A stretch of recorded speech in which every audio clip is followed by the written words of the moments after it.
जय हिंद दोस्तों, कैसे हैं आप सभी।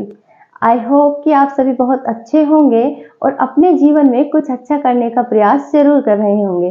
तो दोस्तों, जैसा कि हम संविधान की अनुसूचियों के बारे में अध्ययन कर रहे थे और हमने अब तक पढ़ा कि जब संविधान हमारा बनकर तैयार हो गया था, उस संविधान में यानी कि उसको कहते हैं मूल संविधान। जब संविधान बनकर हमारा कंप्लीट हो चुका था और जब तक उसमें कोई संशोधन नहीं हुआ था, उस संविधान को हम मूल संविधान के रूप में जानते हैं। और उसी संविधान में जो अनुसूचियां हुआ करती थी वो थी 8।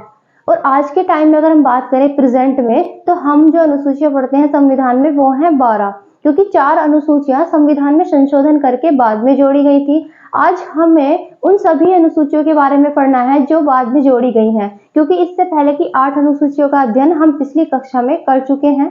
तो आई होप कि आपको वो क्लास भी बहुत पसंद आई होगी, जैसा कि आपका रिस्पॉन्स है। ऐसे ही सपोर्ट करते रहिएगा दोस्तों, और सीरीज पसंद आ रही है तो लाइक और कमेंट भी जरूर कीजिएगा। इसी के साथ हम आगे की क्लास शुरू करते हैं। और आज हमारी जो पढ़ने वाले हैं हम, वो है आज अनुसूची 9। स्केड्यूल 9 की अगर हम बात करें, अनुसूची 9 की अगर हम बात करें, तो अनुसूची 9 ये हमारे संविधान के अंदर जोड़ी गई थी। संविधान में सबसे पहला संविधान संशोधन किया गया था, यानी कि फर्स्ट कॉन्स्टिट्यूशनल अमेंडमेंट किया गया, पहला संविधान संशोधन किया। और संविधान में प्रथम संविधान संशोधन के द्वारा 9वीं अनुसूची जोड़ी गई थी। और इसके द्वारा जब ये अनुसूची जोड़ी गई थी, 9वीं अनुसूची पहले संविधान संशोधन के द्वारा 1951 में जोड़ी गई थी। और इसके अंदर भूमि सुधार किए गए थे। क्या? तो 9वीं सूची संविधान में जोड़ी गई थी पहले संविधान संशोधन के द्वारा वर्ष 1951 में। और ये किससे संबंधित थी? तो ये भूमि सुधार से संबंधित समिति थी। और इसी के साथ अगर हम बात करें, तो इसके अंदर यहाँ पर पहले हुआ करते थे, इसमें केवल पहले इसमें 13 कानून हुआ करते थे। कितने कानून हुआ करते थे? 13 कानून हुआ करते थे। 9वीं अनुसूची में पहले 13 कानून हुआ करते थे। और आज के समय में अगर हम प्रेजेंट टाइम की बात करेंगे, अब इसमें कितने कानून हैं? तो अब इसके अंदर 284 कानून हमें देखने के लिए मिलते हैं। अगर आपसे पूछा जाए कि क्या अनुसूची 9 के अंदर जो लिखित विषय या कानून है, क्या उनकी न्यायिक समीक्षा की जा सकती है? तो हाँ दोस्तों, बिल्कुल इसकी न्यायिक समीक्षा की जा सकती है। अच्छा, न्यायिक समीक्षा होता क्या है? पहले तो हम यही जानेंगे। न्यायिक समीक्षा न्यायपालिका, कार्यपालिका और विधायिका की गतिविधियों की जो जांच करती है, वही आपकी न्यायिक समीक्षा कहलाती है। तो न्यायिक समीक्षा यहाँ पर की जा सकती है। अनुसूची 9 के अंदर जो विषय है, कानून है, उनके ऊपर भी की जा सकती है। लेकिन पहले ये प्रावधान नहीं था। ये प्रावधान जब हमारे देश का केशवानंद भारती बनाम केरल राज्य केस आया था 1973 का, उसके बाद ये चीज लागू कर दी गई कि अब इसकी भी न्यायिक समीक्षा की जा सकती है। आगे बात करते हैं अनुसूची 10 की। किसकी बात करेंगे बच्चों? अनुसूची 10। जब हम अनुसूची 10 की बात करते हैं, तो ये संबंधित है दल बदल कानून से संबंधित। किससे संबंधित है ये? दल बदल विरोधी कानून से संबंधित है। इसको हम इंग्लिश में एंटी डिफेक्शन लॉ के नाम से भी जानते हैं। एंटी डिफेक्शन लॉ के नाम से भी इसको हम जानते हैं।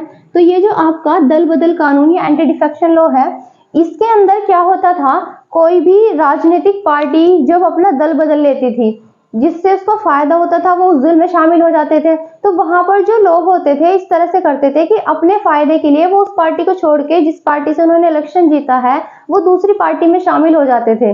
तो ऐसा बहुत ही बड़ी मात्रा में हो रहा था। और इसी को देखते हुए फिर अनुसूची संविधान में अनुसूची 10 जोड़ी गई और दल बदल विरोधी कानून लाया गया। और 52वें संविधान संशोधन के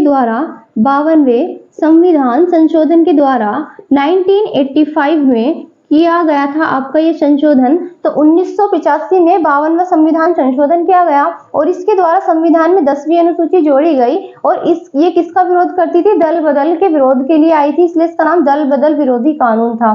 जब 1900 में 10वीं अनुसूची जोड़ी गई थी, तो इसमें प्रावधान किया था कि अगर किसी पार्टी के 1/3 मेंबर जाकर किसी दूसरी पार्टी में मिल जाते हैं, तो वो दल बदल विरोधी कानून के अंतर्गत नहीं आएंगे। तो ये क्या कहा गया था? इसके अकॉर्डिंग 1985 के कानून के अकॉर्डिंग अगर 1/3 सदस्य जाकर किसी दूसरी पार्टी में मिल जाते हैं, तो उनका जो दूसरी पार्टी में जाकर मिलना है वो वैलिड माना जाता था। लेकिन इसके बाद क्या हुआ, यहाँ पर 91वां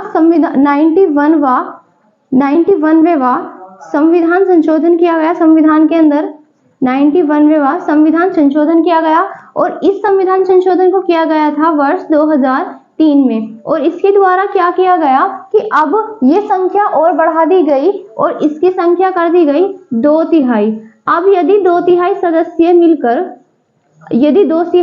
मिलकर किसी और दूसरी पार्टी में जाते हैं तो यहाँ पर ये वैलिड माना जाएगा। और टाइम में अगर कोई भी व्यक्ति किसी पार्टी से जीतने के बाद किसी दूसरी पार्टी में जाकर मिलने की कोशिश करता है तो उसकी सीट को रिक्त घोषित कर दिया जाता है। और इसी के साथ अगर कोई दल पूरा का पूरा किसी दूसरे दल में मिलता है, यानी कि अगर कोई राजनीतिक पार्टी किसी दूसरी राजनीतिक पार्टी में जाकर पूरी की पूरी पार्टी मिल जाती है अध्यक्ष सहित, तो उसको गठबंधन कहा जाता है और वो पूरी तरह से मान्य होता है और वो एंटी डिफेक्शन लॉ के अंतर्गत नहीं आता है। आई होप कि यहाँ तक की चीजें आपको क्लियर हो रही होंगी। अभी एक बार हम फिर से देखते हैं कि 9वीं अनुसूची संविधान में सबसे पहला संविधान संशोधन करके 1951 में जोड़ी गई थी, जो कि भूमि सुधार से संबंधित समिति थी।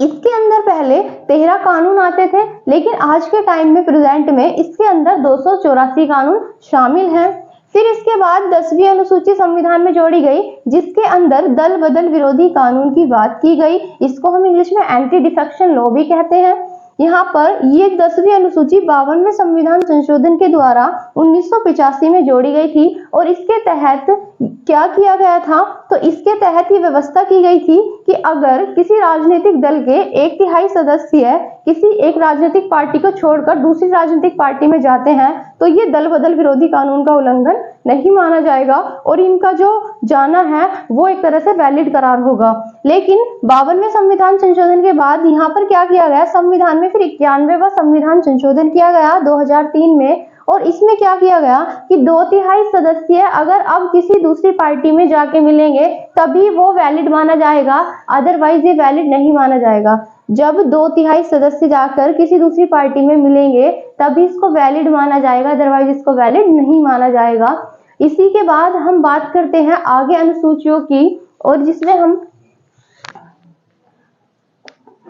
इसमें हम आगे बात करेंगे। 9वीं तो हमने बात कर चुके हैं, 10वीं भी बात कर चुके हैं और आगे अब हम बात करेंगे 11वीं अनुसूची की, यानी कि 11th शेड्यूल की। अगर हम बात करें 11वीं अनुसूची की और 12वीं अनुसूची की, ये हमारे लिए बहुत ज्यादा इंपॉर्टेंट होने वाली है, क्योंकि हमारे एग्जाम्स के अंदर यहाँ से घुमा घुमा के बार बार क्वेश्चंस पूछता है, तो हमें वही सारे क्वेश्चंस को अपने निकालना है एग्जाम्स के अंदर। तो आइए बात करते हैं 11वीं अनुसूची की।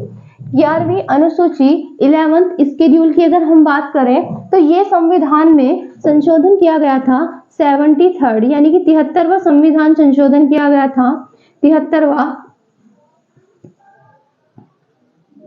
73वां संविधान संशोधन किया गया, संविधान के अंदर 73वां संविधान संशोधन किया गया। और ये 73वां संविधान संशोधन 1992 में किया गया था, 1992 में किया गया था। और 1992 में जब ये संविधान संशोधन किया गया, इसके द्वारा यहाँ पर की गई पंचायती राज से संबंधित व्यवस्था की गई, पंचायती राज से संबंधित व्यवस्था की गई। और इसी के साथ इसमें जो हमारे स्थानीय लेवल पर, ग्राम लेवल पर जो चीजें चलती हैं वहां पर व्यवस्था, बाजार की व्यवस्था करना, वहां पर पेयजल की व्यवस्था करना भी के अंदर शामिल है। और इसी के साथ अगर हम बात करें, इसमें क्या कहा गया कि जब ये और इसी के साथ 1992 में जब 73वां संविधान संशोधन किया गया तो ये आपका पंचायती राज से संबंधित है। इसी के साथ इसमें संविधान का एक भाग जोड़ा गया, भाग 9। और ये जो भाग 9 है ये 11वीं अनुसूची के माध्यम से ही जोड़ा गया था। और भाग 9 के अंदर यहाँ पर अगर हम आर्टिकल की बात करें तो आर्टिकल 243 से लेकर 243 ओ तक इसी के अंदर आते हैं। और आगे अगर हम इसी में बात करें 243 से लेकर 243 ओ जोड़ा गया। और इसी में आपकी जो सारी व्यवस्थाएं हैं ग्राम लेवल की, ग्राम पंचायत हुआ, ये सब इसी के अंदर आते हैं। और इसी के साथ आपसे पूछा जाता है कि पंचायती राज दिवस कब मनाया जाता है, पंचायती राज दिवस कब मनाया जाता है? तो पंचायती राज दिवस ये 24 अप्रैल को मनाया जाता है। पंचायती राज दिवस कब मनाया जाता है? 24 अप्रैल को पंचायती राज दिवस मनाया जाता है। 29 विषय हुआ करते थे, यानी कि इसके अंदर टोटल 29 विषय हैं। और तो हम बात कर रहे हैं 11वीं अनुसूची।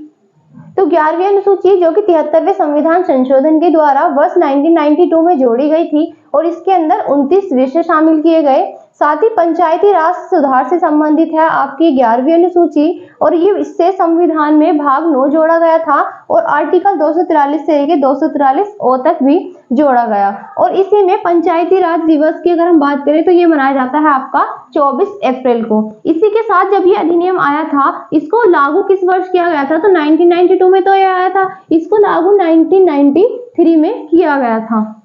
यहाँ तक की चीजें क्लियर है। आइए अब बात करते हैं 12वीं अनुसूची की। किसकी बात करेंगे? 12वीं अनुसूची की। 12वीं अनुसूची यानी कि 12th शेड्यूल की जब हम बात करते हैं तो ये संबंधित है शहरी स्थानीय स्वशासन से। जी हाँ, किससे संबंधित है ये? शहरी स्थानीय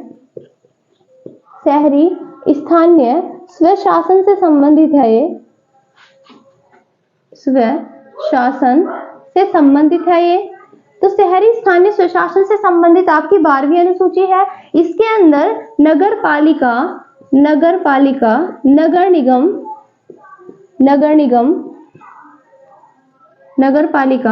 नगर निगम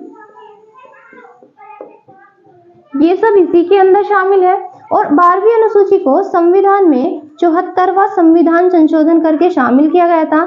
तो संविधान में जब 74वां संविधान संशोधन किया गया, इसी के द्वारा 12वीं अनुसूची जोड़ी गई थी और ये ईयर भी आपका 1992 ही था जब इसको संविधान में लाया गया। लेकिन जब इसको लागू किया गया तो वो ईयर था आपका 1993 यानी कि 1993 में इसको क्या किया गया था? लागू किया गया था। तो आपकी 11वीं अनुसूची जो कि पंचायती राज से संबंधित है और 12वीं अनुसूची ये नगर निगम से संबंधित है। नगर निगम, नगर पालिका इन सभी से संबंधित है। 11वीं और 12वीं अनुसूची 73वें संविधान संशोधन के द्वारा और 12वीं अनुसूची 74वें संविधान संशोधन के द्वारा संविधान में जोड़ी गई थी। और इन दोनों को जिस ईयर में लागू किया गया था वो था 1993। तो आज हमने 4 की 4 अनुसूचियां पढ़ ली हैं दोस्तों। और एक चीज ध्यान रखना, यहाँ पर इसके अंदर जो विषय थे इसके अंदर टोटल 18 विषय शामिल किए गए थे। किसी के साथ दोस्तों आगे बात करते हैं। तो एक बात और याद रखना, न्यायिक समीक्षा शब्द आपको आई होप समझ में आ गया होगा कि जब न्यायपालिका, कार्यपालिका और विधायिका की गतिविधियों पर नजर रखती है, उनकी जांच करती है, तो यही आपके कहलाती है न्यायिक समीक्षा। क्लियर हो गई यहाँ तक की चीजें? आइए एक बार रिवीजन करते हैं कि आज हमने कक्षा में क्या क्या चीजें सीखी हैं। तो सबसे पहले हमने 9वीं अनुसूची की बात की। 9वीं अनुसूची जो कि संविधान में सबसे पहला संविधान संशोधन करके वर्ष 1951 में जोड़ी गई थी और ये संविधान में पहला संविधान संशोधन था। इसमें भूमि सुधार से संबंधित व्यवस्था की गई थी। इसके संविधान में 10वीं अनुसूची जोड़ी गई। तो 10वीं अनुसूची को 52वें संविधान संशोधन के द्वारा 1985 में जोड़ा गया और 1985 में जब इसको जोड़ा गया तो इसके अंदर दल बदल विरोधी कानून लाया गया, जो कि अगर कोई व्यक्ति चुनाव जीतने के बाद किसी दूसरी पार्टी में जाकर मिलने की कोशिश करता था तो उसकी सीट को रिक्त घोषित कर दिया जाएगा। ये सभी प्रावधान इस 10वीं अनुसूची के अंदर लागू किए गए। इसके बाद हमने 11वीं और 12वीं अनुसूची देखी। 11वीं अनुसूची को 73वें संविधान संशोधन के द्वारा और 12वीं अनुसूची को 74वें संविधान संशोधन के द्वारा संविधान में शामिल किया गया। 11वीं अनुसूची होती है वो हमारी ग्राम पंचायत से संबंधित है और 12वीं अनुसूची हमारी नगर निगम से संबंधित है। और इन दोनों ही अनुसूचियों को 1992 में संविधान में शामिल किया गया था और इसी के साथ इनको लागू 1993 में किया था। आई होप कि आपको ये क्लास समझ में आई होगी और आई है तो प्लीज कमेंट करके जरूर बताना। मिलते हैं नेक्स्ट वीडियो में, तब तक के लिए bye bye, take care, see you all soon.